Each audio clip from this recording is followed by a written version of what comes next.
She was running late to see her favorite band when the Rockstar himself ran her over in the rain. What seemed like the worst night of her life became the beginning of an obsession neither of them could control. This is the story of how one accident changed everything. But before we start, we're so close to 500 subscribers, and we need your help to get there. Hit that subscribe button and drop a comment telling us where you're listening from. Now let's dive into Savannah and Blake's unforgettable collision. The rain hammered down on the Los Angeles streets like a drumbeat gone wild, and Savannah Brooks was losing the race against time. Her sneakers slapped against wet pavement as she dodged puddles and pedestrians, her breath coming in sharp gasps that burned her lungs. The concert had started 20 minutes ago. 20 minutes of missing Blake Archer live, the man whose voice had gotten her through her worst breakup, her father's death, and every lonely night in her cramped studio apartment. She turned the corner toward the Orpheum Theater, and that's when everything went sideways. The black SUV came out of nowhere, tires screeching as it swerved to avoid her. Savannah froze like a deer in headlights, and the vehicle clipped her hip hard enough to send her sprawling onto the wet asphalt. Pain exploded through her side, and the world tilted at a strange angle. Jesus Christ. A car door slammed.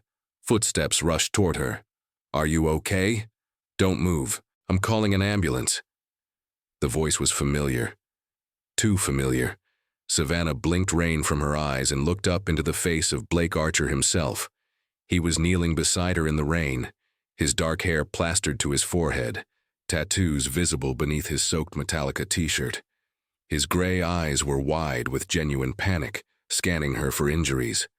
Up close, he was even more devastating than his photo suggested, all sharp jawline and dangerous beauty. I'm fine," Savannah managed, though her hip was screaming otherwise. "You're Blake Archer." "Yeah, and I just ran you over." He ran a hand through his wet hair, looking genuinely distressed. "Fuck, I'm so sorry. Mark was driving too fast trying to get me to the venue. Are you hurt? Can you move?" Savannah tried to sit up and winced. Blake's hands immediately went to her shoulders, steadying her but not restricting her movement. His touch was surprisingly gentle for someone who made his living screaming into microphones. "Carefully," he said. "Mark, get the first aid kit and for the love of God, move the car before someone takes a photo." A burly man Savannah assumed was Mark hurried to comply. Blake kept his attention on her, those storm cloud eyes studying her face with an intensity that made her forget about the pain for a moment. "Can you stand?" he asked. "I think so." With his help, Savannah got to her feet, testing her weight. Her hip throbbed, and she could already feel a bruise forming, but nothing felt broken. "I'm okay, really. You should go. You're late for your own concert." Blake laughed, a sound rough and rich like aged whiskey. "You're bleeding, and you're worried about my concert timing? What's your name?" "Savannah." "Well, Savannah, I'm taking you to get checked out. The show can wait." "No, absolutely not." She pulled away from him, immediately regretting it as pain shot through her side. "I've been trying to see you perform for 3 years. I'm not going to be the reason you cancel." Something flickered in Blake's expression, something she couldn't quite read. "You're a fan?" "Obviously. I was running to your show when this happened." He studied her for a long moment, rain streaming down both their faces. Then he smiled, and it transformed his entire face from dangerously handsome to absolutely lethal. "Then you're definitely coming with me. Mark." Before Savannah could protest, Blake had his arm around her waist, supporting her weight as he guided her toward the SUV. Mark held the door open, looking apologetic. "I'm really sorry, miss," Mark said. "The roads were slick and—" "It's fine," Savannah interrupted, still processing the fact that she was being bundled into Blake Archer's car. "I shouldn't have run into the street." Blake slid in beside her, pulling off his leather jacket and draping it around her shoulders. It was still warm from his body heat and smelled like expensive cologne mixed with something uniquely him. Savannah's head spun, and she wasn't sure if it was from the accident or the surreal situation. "Take us to the venue," Blake told Mark, "and call ahead. Tell them we need a medic and that I'm going on late." "Blake, seriously, I don't want to mess up your show. You're not, he said firmly. Then softer, consider it an apology for running you over. The drive to the Orpheum took less than 5 minutes. Savannah spent it trying not to stare at Blake while simultaneously failing miserably. He'd pulled out his phone but kept glancing at her, those gray eyes checking her over like he was cataloging every injury. You're shivering, he observed. I'm soaked. Without hesitation, Blake cranked up the heat. Mark grabbed one of the tour shirts from the back. Blake, you don't have to. I just hit you with my car, Savannah. Let me do something. There was something in his voice, a rough edge that suggested this bothered him more than he was letting on. Savannah found herself nodding, accepting the dry shirt Mark handed back. There's a bathroom backstage, Blake said. You can change, get warm, and the medic can check you out. Then, he paused, and that dangerous smile returned. Then you get the best seat in the house. Are you serious? Do I look like I'm joking? He didn't. He looked intense and focused and maybe a little wild around the edges. Savannah had read enough interviews to know that Blake Archer had a reputation for being unpredictable, for living life at full volume. But she'd never read anything about him being genuinely kind. The SUV pulled up to a back entrance where a small crowd of crew members and venue staff were waiting. As soon as Blake stepped out, phones appeared, but he ignored them all, coming around to Savannah's side and offering his hand. Can you walk? I'm not an invalid, she said, but she took his hand anyway. His fingers were calloused from guitar strings and warm despite the rain. Blake led her through a maze of corridors, his hand never leaving the small of her back. Crew members stared but knew better than to ask questions. A woman in a headset rushed up, looking frazzled. Blake, we have 17,000 people waiting. I know, Jen. Get me 20 minutes and a medic. And someone find her dry clothes and a VIP pass. Jen's eyes widened as she took in Savannah's bedraggled appearance, but she was already on her radio, making it happen. Blake ushered Savannah into a dressing room that was surprisingly clean for a Rockstar's space. Band posters covered the walls, and his guitar sat propped in the corner, well-loved and covered in stickers. Sit, he ordered, pointing to the couch. The medic will be here in a minute. Savannah sank onto the leather sofa, suddenly aware of how much she was dripping onto the floor. I'm making a mess. It's seen worse. Blake grabbed a towel from a stack by the door and tossed it to her. Much worse. Last week, our drummer threw up on that exact spot after a bottle of tequila. Despite everything, Savannah laughed. That's disgusting. That's rock and roll. He leaned against the wall, arms crossed, watching her with an expression she couldn't quite decipher. So, 3 years you've been trying to see me perform? Yeah. Tickets sell out in seconds, and I'm usually working when they drop. This time I got lucky. Or so I thought. Working? What do you do? I'm a graphic designer, freelance. It pays the bills mostly.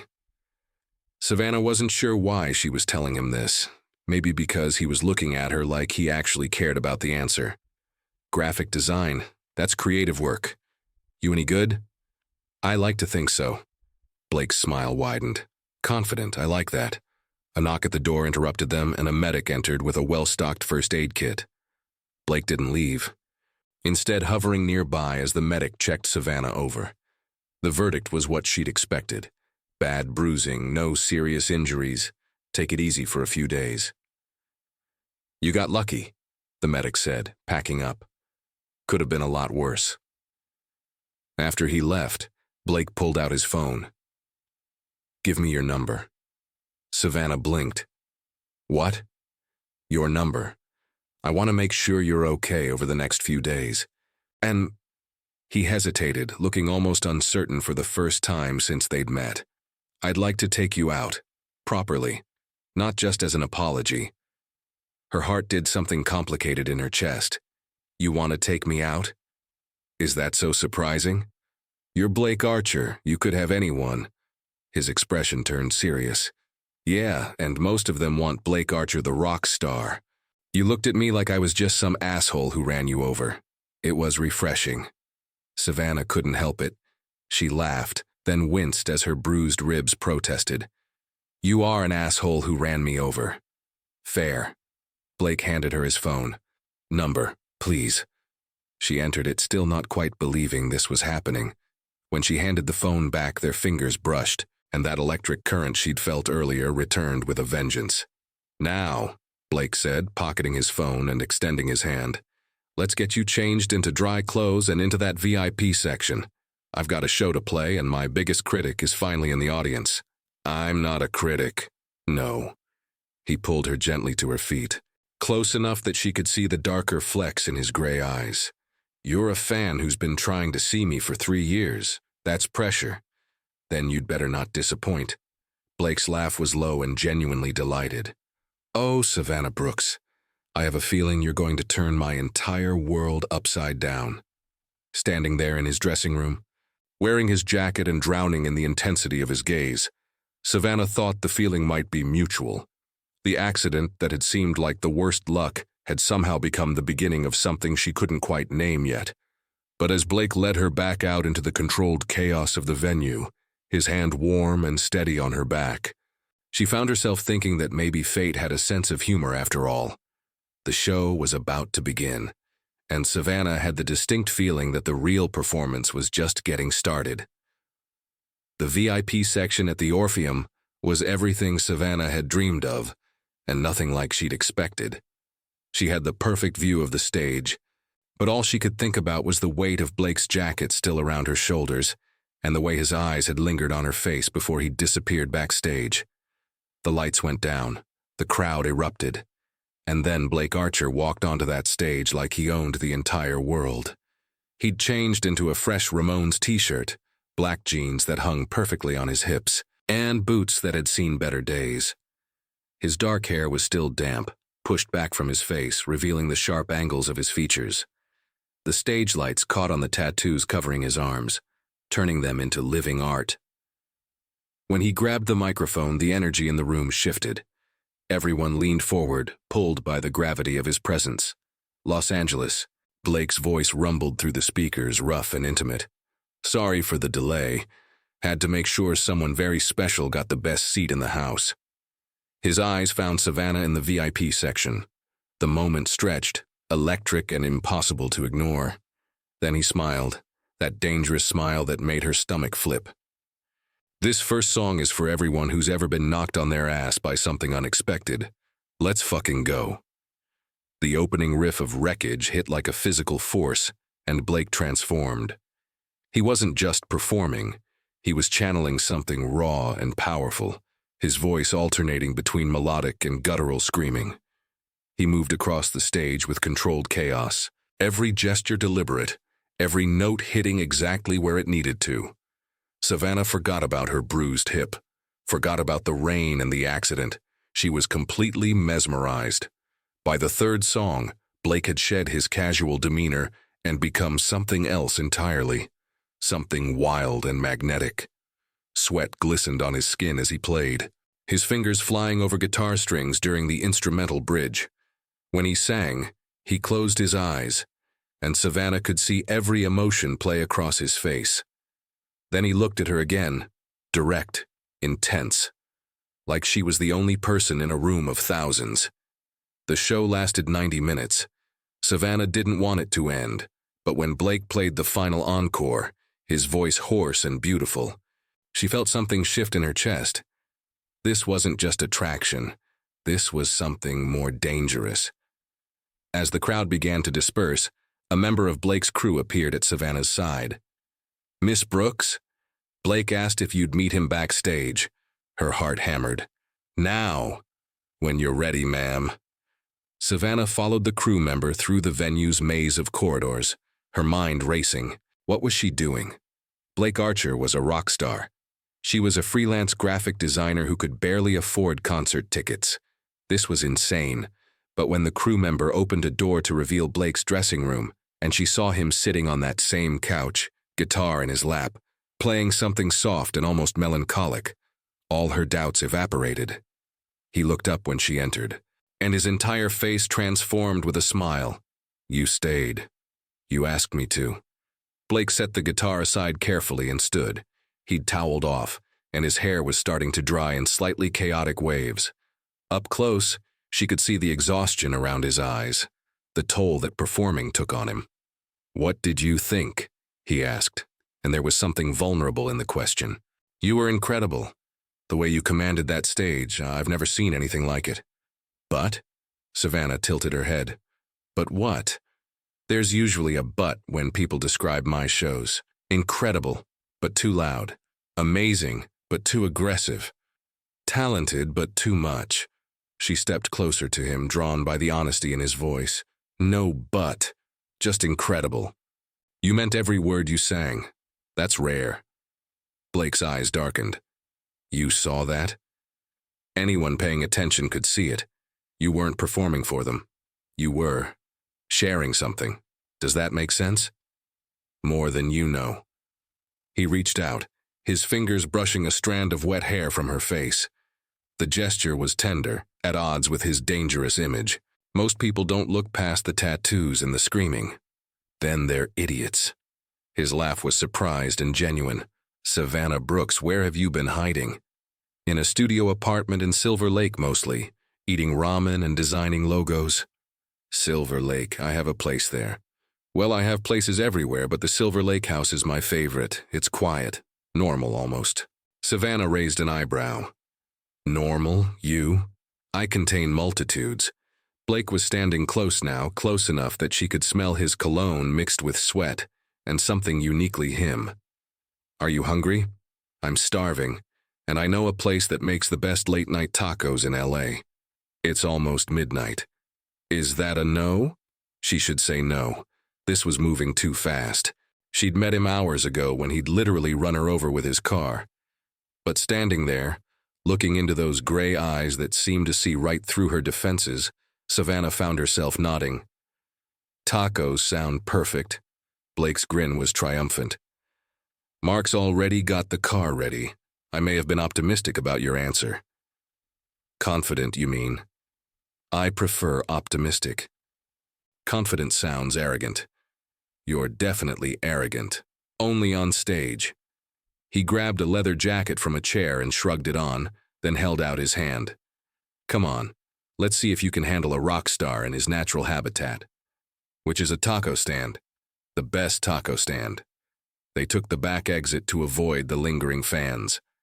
Mark was indeed waiting with the SUV, and he gave Savannah a knowing smile as Blake helped her into the back seat. The taco stand was in a neighborhood Savannah knew well, tucked between a laundromat and a convenience store. Blake pulled a baseball cap low over his eyes, but the owner recognized him immediately. "Senor Blake, the usual? ×2, Luis, and extra guacamole." They sat at a plastic table under string lights that swayed in the night breeze. Blake demolished 3 tacos before Savannah had finished her first, and she couldn't help but laugh. "What?" he asked, mouth full. "You eat like you're afraid someone's going to take it away." Blake swallowed and grinned. "Growing up with 3 brothers will do that to you. It was survival of the fastest." "3 brothers?" The interviews never mention family. "Because I don't talk about them publicly. They're not part of this." He gestured vaguely at himself. "They're normal people with normal lives. I keep them separate." Savannah heard what he wasn't saying, that he protected the people he cared about from the chaos of his world. "Tell me about them anyway," she said softly. Blake studied her for a long moment, then started talking. He told her about Jake, the oldest, who was a high school teacher in Oregon, about Marcus, the middle brother who ran a construction company in Arizona, about Tyler, the youngest, who was in college studying marine biology. "They think what I do is insane," Blake said, finishing his 4th taco. "But they support it. They've never asked me for anything, never tried to ride my coattails. I bought Marcus new equipment for his business last year, and he almost punched me for it." "Sounds like good people. The best. They keep me grounded. Well, they try to." He reached across the table, his fingers finding hers. "What about you, family?" Savannah's throat tightened. "It's just me. My dad passed away 2 years ago. Cancer. My mom left when I was 8. No siblings." Blake's grip on her hand tightened. "I'm sorry, I can't imagine." Your music helped. That probably sounds stupid, but it's true. When I couldn't sleep, when the hospital bills were crushing me, when I just needed to feel something other than grief, I'd put on your albums and just feel. Blake looked at her like she'd punched him. Savannah. Sorry, that was too heavy for taco stand conversation. No. His voice was fierce. Don't apologize. Do you know how many people tell me my music changed their life, and I can tell they're just saying what they think I want to hear? You meant it, I can see it in your eyes. They sat there in the fluorescent glow of the taco stand, hands intertwined, something profound passing between them. I should get you home, Blake said finally. You need rest, and I'm keeping you out too late. I don't want to go home yet. The admission surprised them both. Blake's eyes flared with something that looked like triumph and desire mixed together. Then come with me. I want to show you something. 20 minutes later, they were pulling up to a house in the Hollywood Hills. It wasn't ostentatious, just a beautiful modern home, with floor-to-ceiling windows that overlooked the city lights. This is my real house, Blake said as he unlocked the door. Not the one I tell the press about. This is where I actually live when I'm in LA. The interior was surprisingly tasteful. Comfortable furniture, well-worn and actually used. Guitars hanging on the walls like art. A state-of-the-art sound system, but also stacks of books and vinyl records. You read, Savannah observed, running her fingers along the spines. Shocking, right? The tattooed Rockstar has literacy skills. That's not what I meant. Blake came up behind her, close enough that she could feel his body heat. I know. You don't judge based on appearances. It's one of the many things I'm starting to really like about you. Savannah turned to face him. They were inches apart, the air between them charged with possibility. Blake's hand came up to cup her face, his thumb tracing her cheekbone with devastating gentleness. Tell me if this is too fast, he murmured. Tell me if I'm crazy for feeling like I've known you longer than a few hours. You're not crazy. Then tell me if I can kiss you, because I've been thinking about it since you looked at me in the rain and called me an asshole. Savannah's breath caught. Yes. Blake's kiss was nothing like she expected. It wasn't aggressive or demanding. It was slow, exploratory, almost reverent. His lips moved against hers like he was learning her, memorizing the taste and feel of her.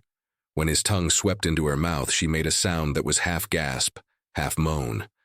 He responded by pulling her closer, one hand tangling in her hair, the other pressing against the small of her back. Savannah's fingers found the hem of his t-shirt, sliding underneath to touch the hot skin and hard muscle beneath.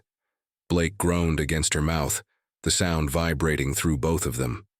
Savannah, if you keep touching me like that, I'm going to forget I'm trying to be a gentleman. Who asked you to be a gentleman? His laugh was strained. You're going to kill me.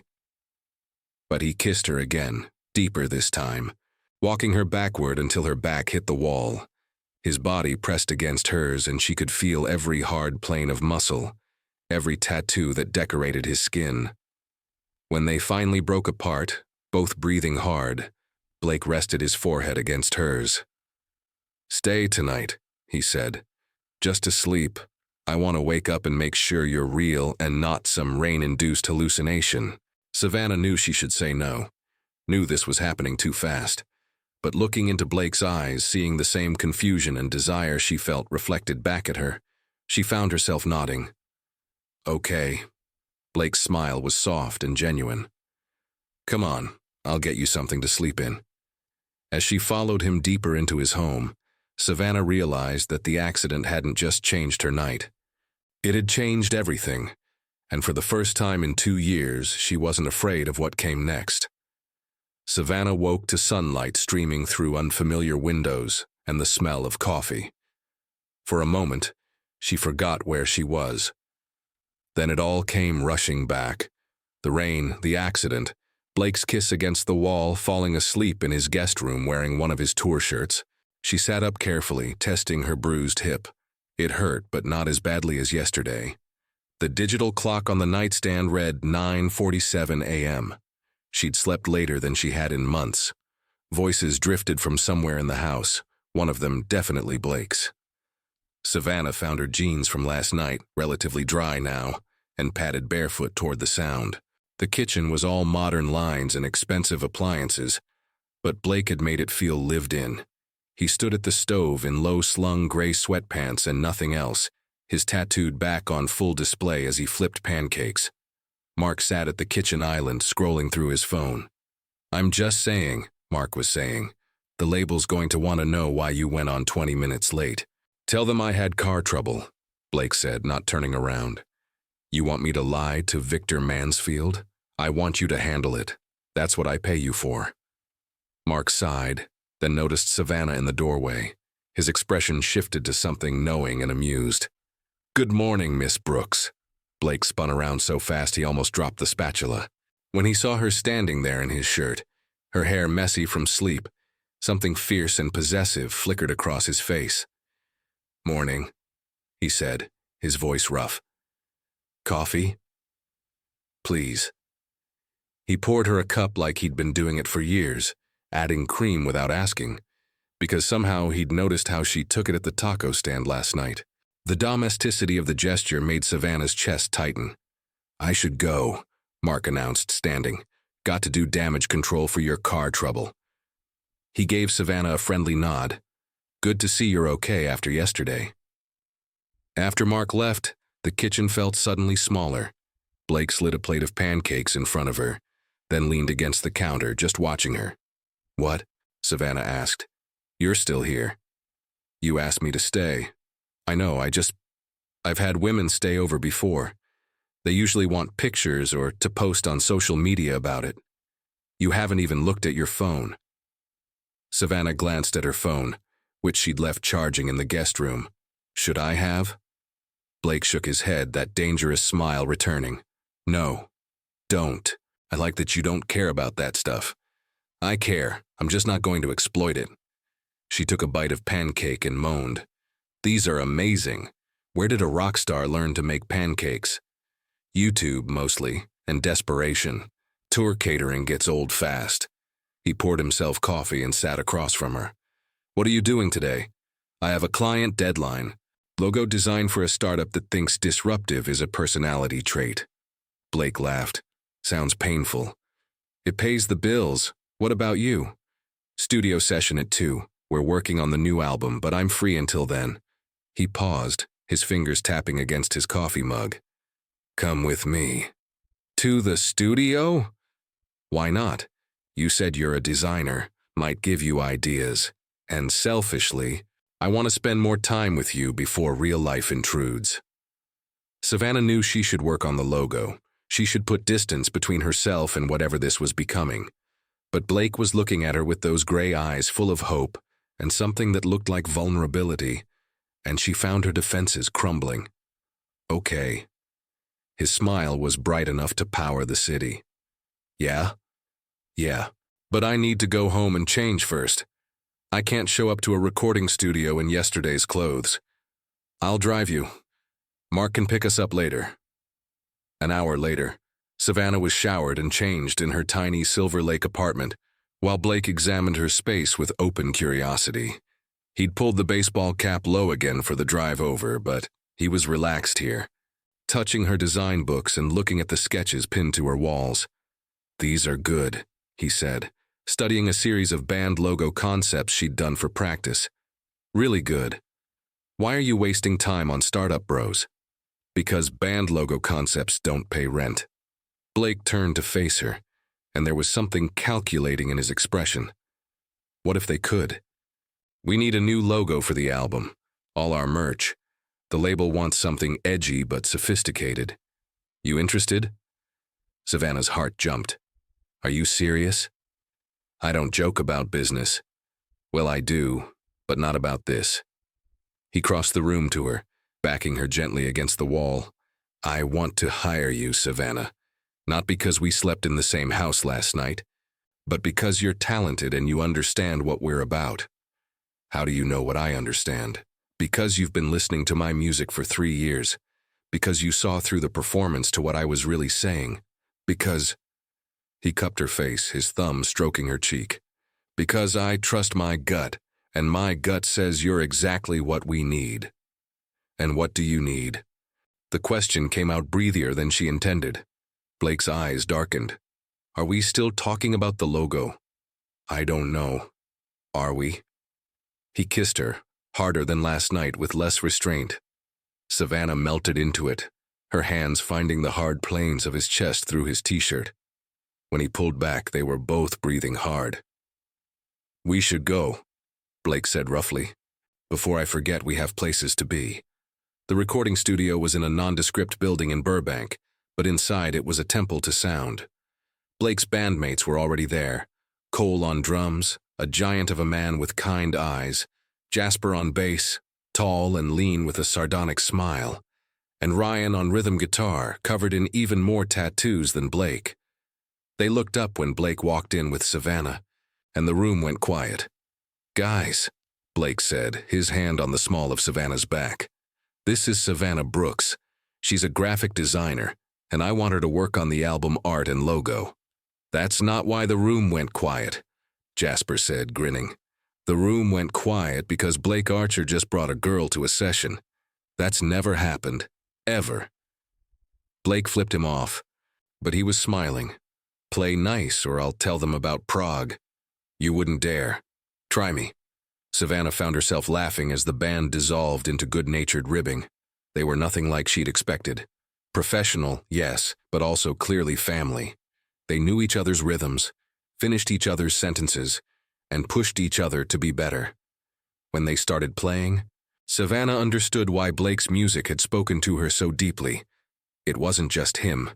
It was all of them, their individual talents weaving together into something greater than the sum of its parts.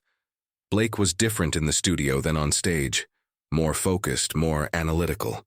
He'd stop mid-song to adjust something, explain what he heard in his head, work with the sound engineer to capture the exact tone he wanted.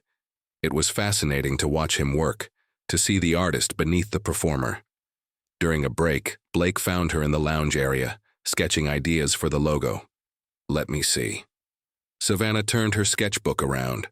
She'd been playing with the band's name, Wreckage, using broken lines and sharp angles that somehow still flowed together. Blake stared at it for a long moment. This is perfect. It's exactly what I was hearing in my head but couldn't articulate. Really? Really. You captured it. The chaos and the control, the breaking and the building. How did you do that? I listened. To your music, to the way you talk about it, to what you're trying to say. Savannah set down her pencil. You're not really about destruction, Blake. You're about transformation. The wreckage is just the middle part of the story. Blake looked at her like she'd said something profound. Then he pulled her up and kissed her right there in the studio lounge, not caring that his bandmates could see through the glass. You get it, he murmured against her lips. You actually get it. The rest of the session flew by. Blake kept glancing at her through the glass, and every time their eyes met, Savannah felt that electric current run through her. By the time they wrapped at 8 p.m., she had pages of sketches, and Blake had recorded 3 new tracks. Dinner? Blake asked as they walked to his car. I should work on these concepts. Bring your laptop to my place. I'll feed you and leave you alone to work. Promise. He didn't leave her alone. How could he when every time Savannah looked up from her laptop, Blake was there, playing guitar softly or reading beside her or just watching her with those intense gray eyes? But she didn't mind. Something about his presence helped her creativity flow. By midnight, she had 3 complete logo concepts, and Blake had written half a song. Let me see, he said, setting down his guitar. Savannah turned her laptop around. Blake studied each design carefully, his expression unreadable. The second one, he finally said. That's the one. You're sure? I'm sure. It's perfect, Savannah. You're perfect. He closed the laptop and pulled her into his lap. Stay again tonight and tomorrow night, and the night after that. Blake, I know it's crazy. I know we just met, but I haven't felt this clear-headed in years. You make the noise in my head quiet down. Do you know how rare that is? Savannah did know, because he did the same thing for her. For 2 years, she'd been carrying grief and loneliness like weights around her neck. But with Blake, she could breathe. Okay, she whispered. Okay, I'll stay, but I need to grab more clothes tomorrow. Blake's smile was brilliant. Done. I'll send Mark with you. He's good at carrying things. Why do I feel like I'm being absorbed into your world? Because you are. Is that okay? Savannah thought about her small apartment and her startup clients and her careful, controlled life. Then she thought about Blake's music and his kisses, and the way he looked at her like she was the answer to a question he'd been asking his whole life. Yeah, she said. It's okay. Blake kissed her, slow and deep, his hands tangling in her hair. Fair warning, he murmured. I don't do anything halfway. When I commit completely. That goes for music and relationships. Is that what this is? A relationship? What else would it be? He pulled back to look at her. I'm not interested in casual, Savannah. I want all of you or nothing at all. The intensity in his voice should have scared her. Instead, it made her feel safe. Chosen. Seen. Then you get all of me, she said. The kiss that followed was different from the others. It was a promise, a claiming, a beginning. Blake lifted her, carrying her to his bedroom without breaking the kiss. When they tumbled onto his bed, clothes falling away, it felt inevitable. Are you sure? Blake asked, hovering over her, his control hanging by a thread. I've never been more sure of anything. They came together like a storm and a wildfire, all heat and urgency and desperate need. Blake was reverent and demanding all at once, learning her body like he learned songs, paying attention to every sound she made, every place she trembled. When Savannah shattered beneath him, crying his name, Blake followed her over the edge with a groan that sounded like relief. Afterward, tangled together in his sheets, Blake traced patterns on her skin. The accident was the best thing that ever happened to me, he said quietly. Savannah laughed. You ran me over. And it brought you into my life. I'd do it again in a heartbeat. Please don't. Once was enough. Blake grinned and kissed her temple. Deal. From now on, I'll find less dramatic ways to keep you around. Like job offers and pancakes? Exactly. I'm very strategic. Savannah snuggled closer, feeling his heart beat steady and strong beneath her ear. Outside, Los Angeles sprawled bright and chaotic, but in Blake's arms, everything felt simple. 3 weeks later, Savannah stood backstage at the Hollywood Bowl, watching Blake perform for 20,000 people. Her logo design was projected on massive screens, and Blake wore a t-shirt with her artwork on it. Between songs, he found her in the wings and winked, and Savannah felt her heart swell with something that terrified and thrilled her in equal measure. After the show, sweaty and energized, Blake pulled her into his dressing room and kissed her breathless. Move in with me, he said against her lips. We've known each other 3 weeks. I don't care. I love you, Savannah Brooks. I think I loved you from the moment you looked at me in the rain and weren't impressed. I was impressed. I was just in pain. Blake laughed. So what do you say? Take a chance on the Rockstar who ran you over. Savannah thought about her tiny apartment, her careful life, her well-built walls. Then she thought about Blake's pancakes and his music, and the way he looked at her like she hung the moon. Yes, she said. Let's do this crazy thing. Blake's kiss was fierce and joyful. I'm going to make you so happy. You already do. And standing there in his arms, surrounded by the chaos of his world but feeling more grounded than she had in years, Savannah knew it was true. The accident that had seemed like the end of her night had actually been the beginning of everything. Blake had run her over and changed her destiny, and she wouldn't have it any other way. So, what do you think? Would you have gotten into that car with Blake after he literally ran you over? Or would you have played it safe and walked away from the chaos? Here's what gets me. Savannah took a chance on someone who seemed completely wrong for her careful, controlled life. And Blake, who could have anyone, chose the girl who wasn't impressed by his fame. Was it reckless?